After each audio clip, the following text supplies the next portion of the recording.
and I are about to spend the next hour getting to know and hopefully understand one Mr. Pete Townshend. Now, possibly you have heard by this time that Pete Townshend has already, to his credit, one or two records out as lead guitarist and songwriter of The Who. This conversation, however, will not deal with The Who, but rather with Pete Townshend and Ronnie Lane, who have recently released an album called Rough Mix. Several other notables, such as John Entwistle, Eric Clapton, Charlie Watts, Ian Stewart, and my favorite, Bijou Drains. So sit back, get comfortable, and get ready for Townshend and Lane, a rough mix indeed.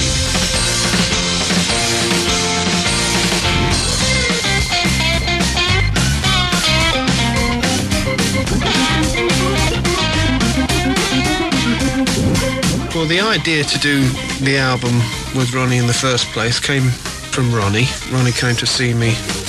He'd just been working with the Small Faces revitalisation program, and they were planning a big comeback, and Ronnie was one of the original members with Steve Marriott and Kenny and Mac, and they were planning an album and a tour and stuff like that. And I think Ronnie became incredibly disoriented, because I think he'd imagined at the beginning that it was just going to be a sort of a reunion concert or two and maybe make an album, and because they'd had some success with an old track of theirs, Ichiku Park, had got in the charts. And he came to see me with a bit of a sad story, how he'd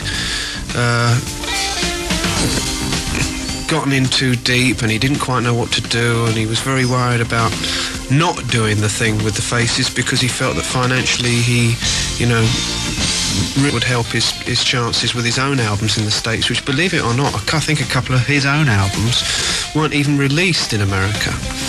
And I think Ronnie's particular style, obviously I've always liked it as a friend, but it's very varied and it's very down home in a way. But I really felt that Ronnie's work needed an opening.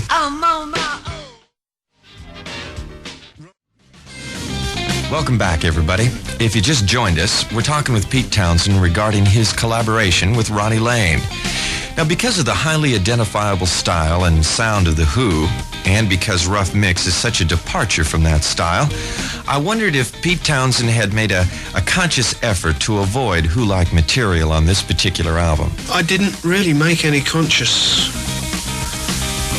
effort to avoid Who-like material. Definitely not.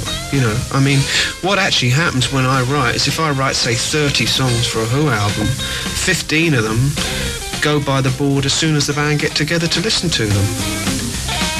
There'll be one that Keith will be very cool to. Keith doesn't like freaks in the traditional sense. He doesn't like shuffle rhythms.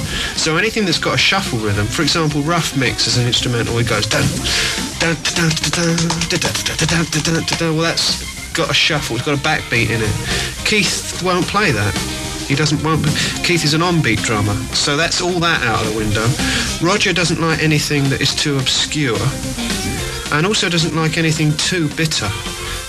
One of the only ways that I could get across the bitterness that I felt at the time of the last Who album, Who by Numbers, was by only presenting in just enough songs to fill the album. If I'd given too many alternatives, I wouldn't have got the stuff on. So that's what tends to happen.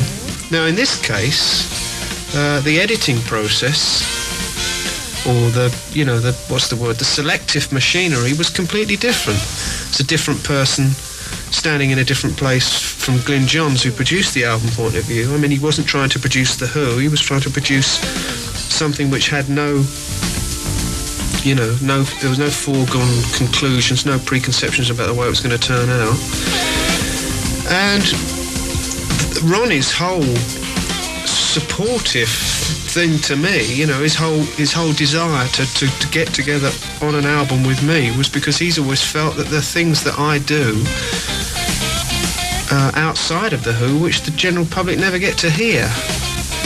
And so he he was triumphant, you know, when we actually started to do anything that was a little bit different.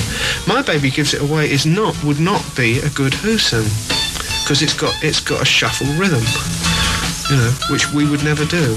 The Who do on beat, you know, I suppose like the kind of rhythms that you hear coming from today's British punk groups, you know.